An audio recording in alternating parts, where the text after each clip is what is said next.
कहानी अधूरी मोहब्बत। राहुल एक सीधा सादा लड़का था जो अपने दोस्त अमन के साथ शहर में किराए के कमरे में रहता था।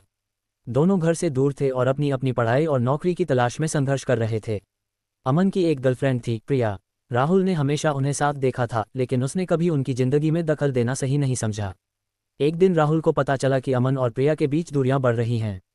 अमन ने गुस्से में प्रिया से झगड़ा कर लिया था और दोनों ने बात करना बंद कर दिया। राहुल ने इस पर कोई प्रतिक्रिया नहीं दी, लेकिन उसे प्रिया की उदासी महसूस होती थी। इसी बीच एक दिन प्रिया का नंबर राहुल के फ़ोन में आया। राहुल ने हिचकिचाते हुए एक साधारण सा मैसेज कर दिया, सब ठीक है।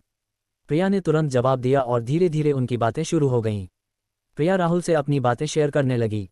वह अपने पुराने किस्से, परेशानियां और खुशियों के पल राहुल से बांटती, और राहुल अपनी आदत के मुताबिक उसकी हर बात बड़े ध्यान और प्यार से सुनता।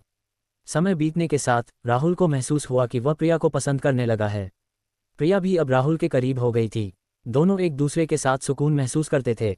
लेकिन तभी अचानक एक दिन प्रिया ने राहुल से बात करना बंद कर दिया। कॉल्स, मैसेज सब अनदेखा हो गए। राहुल को कुछ समझ नहीं आया। कई महीने गुजर गए। राहुल ने खुद को संभालने की कोशिश की, लेकिन मन में प्रिया की कमी बनी रही। एक दिन अचानक प्रिया का मैसेज आया और दोनों की बातें फिर से शुरू हो गईं। सब कुछ धीरे धीरे सामान्य होने लगा। उसी दौरान राहुल को कुछ पैसों की जरूरत पड़ी और उसने झिझकते हुए प्रिया से मदद मांगी।